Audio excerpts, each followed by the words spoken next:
අපි හැමෝම වගේ උදෑසනින් අවදි වූ ගමන් දවස ආරම්භ කරන්නේ කිරි තේකකින්. ඒ වගේම ඒ කිරි තේක හොඳ ප්‍රණීත වූ රසයකින් තියෙනවනම් දවසම ප්‍රබෝධමත් නේද? ඉතින් මම බොන කිරි තේක හදන විදිය තමයි අද මම අරගෙන එන්නේ. ඔබ පාවිච්චි කරන ඕනම තේකොළ ජාතියකින් ඒ වගේම ඔබ පාවිච්චි කරන ඕනම පිටි වර්ගයක් යොදාගෙන ඉතාම රසවත් විදියට අපි මේ තේක හදමු. ඉතින් ඔබ පාවිච්චි කරන ඕනම තේකොළ වර්ගයකින් තේ හැඳි එකහමාරක් දාගන්න. ඒ වගේම හොඳට නටන ගින්දර වගේ උණු වතුර මිලිලීටර් 120ක් විතර එකතු කරගන්න. මගේ තේකොළ එක නම් හොඳට කහට ගතිය තියෙනවා. ඉතින් ඔයාගේ තේකොළ එකේ කහට මදි ගතියක් තියෙනවා නම් තේ හැඳි දෙකක් අනිවාර්යයෙන්ම දාගන්න. මොකද අනිවාර්යයෙන්ම තේ කහට පාට තියෙන්න ඕනේ. ඒ කහට රහ තේක රස වෙන්න තියෙන්නම ඕනේ.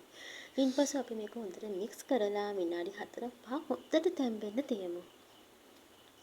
ඊට පස්සේ ඔයාට තියෙන්නේ සීනි තේ හැඳි දෙකමාරක් දාගන්න. ඉතින් සීනි අඩුවෙන් බොන කෙනෙක් නම් අඩුවෙන් දාගන්න. හැබැයි නියම රස එන්න නම් සීනි තේ හැඳි දෙකමාරක්වත් දාන්නම ඕනේ.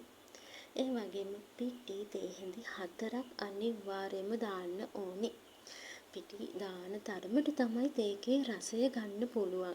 ඉතින් පිටි ටිකක් වැඩිපුර දාලා තේ අඩු වෙන තරමට තේක ගොඩක් රසයි. ඉතින් මම කියපු මේ ප්‍රමාණයට ගන්නවා නම් අර කහට එකටත් ඒ ප්‍රමාණෙම වතුර දාගන්නම ඕනේ. හරිද? නැත්තම් තේකේ රසය ගන්න බෑ. ඊට පස්සේ අපිට කරන්න තියෙන්නේ තේක හොඳට පෙරාගෙන හොඳට හැඳි ගන්න. ඔය සද්ද ඇහෙනව නේද? මේ විදිහට හයියෙන් ගසලා තේක හැදිලා ගන්න. මොකද කැටි වෙන්න පුළුවන්. සමහර පිටි වර්ග තියෙනවා කැටි වෙනවා. එහෙනම් කැටි වෙන්නේ නැති වෙන්න හොඳින් ගසා ගන්න. ඊට පස්සේ දෙපාරක් තුන් පාරක් මෙන්න මේ විදිහට අපි පෙරා ගමු පෙන එන්න. අනිවාර්යයෙන්ම තේක රසවත් වෙන තව එක දෙයක් තමයි හොඳට පෙන එන්න ඕනේ. ඊට පස්සේ අපි කෝප්පෙටත් වක් කරද්දී මෙන්න මේ විදිහට හොඳට පෙන එන්න හදාගන්න.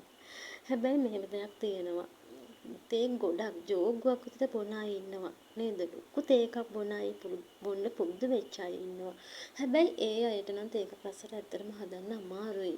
මොකද පිටි ගොඩක් දාන තරමට තමයි තේක රස. ඉතින් පිටි හැඳි 4ෙන් මෙන්න මේ ප්‍රමාණය විතරයි හදන්න පුළුවන්. මීට වැඩිය හදනවා නම් මේ හැම ප්‍රමාණයක්ම දාපු වැඩි කරන්නම ඕනේ. නැත්තම් තේකේ ඇත්තම රස ගන්න බෑ. ඉතින් තේ ගොඩක් බොනවට වඩා මේ විදිහට මේ දේවල් ටික දාලා මේ විදිහට පොඩි තේ එකක් හදා ගන්නවා නම් මිලිලීටර් 120ක් පමණ වෙන තේ කෝප්පයක් හදා ගන්නවා නම් ඔයාට රසවත් තේ එකක් පානය කරන්න පුළුවන්.